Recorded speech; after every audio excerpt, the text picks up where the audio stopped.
It's a terrific honor, and I'm thrilled. It's a university to which I've developed some very close ties over the last couple of years, and it's just really a privilege to be here and an honor.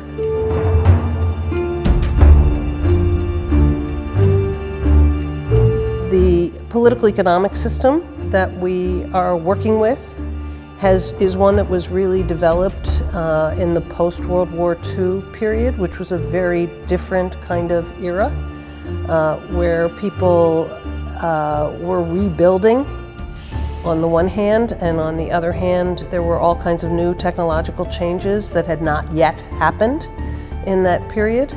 And so when we think about more than 60 years later, the institutions that we developed or reformed in that period are beginning to fray. They're not expressing the voices, the interest, or meeting the needs. The expression of the discontent reminds us that we really have to think hard about how to move into the future, develop new institutions, recreate confidence in democracy, and the way you do that is by democracy delivering to the people. The main changes in the labor market really have to do with a series of transformations that have occurred. One of the major things that happened over the past 60 years is technological changes. And that's having consequences for the way in which employment, what is possible in employment, where the future lies for people.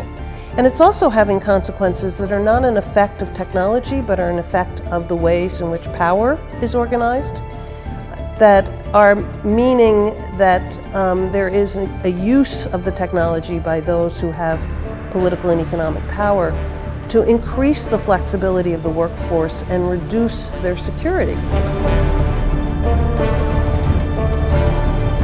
The human spirit is remarkable, and the human capacity for innovation and for solving problems is remarkable.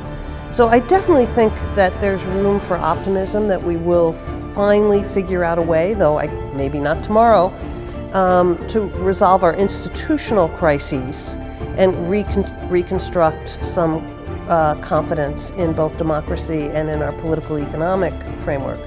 I'm much more worried about climate change because that's not something that can just be shifted on, as we would say, a dime.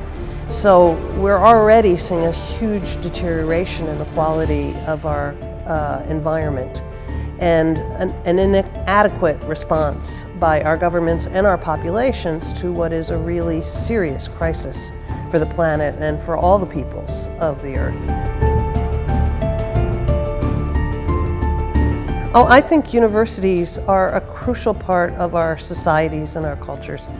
They're incredibly important for multiple reasons. I mean, the most obvious one is that they teach our young and give them skills to do the kind of work that needs to be done in the future, to provide the leadership we're going to need in the future, to think about the hard problems in virtually every domain. And if we don't have an educated population, and that's beyond high school in many cases, so the universities, we're in trouble.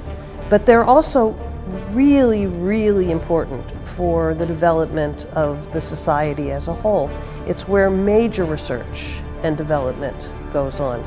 So if we lose that capacity, if we don't recognize the importance of the universities both for generating innovation, for generating research, for doing the kinds of science and social science that are absolutely critical for the development of the world, and the humanities as well. I want to be all-encompassing. We need to develop critical thinking, and we need to develop the products and the innovations that are absolutely essential for making the world a better place.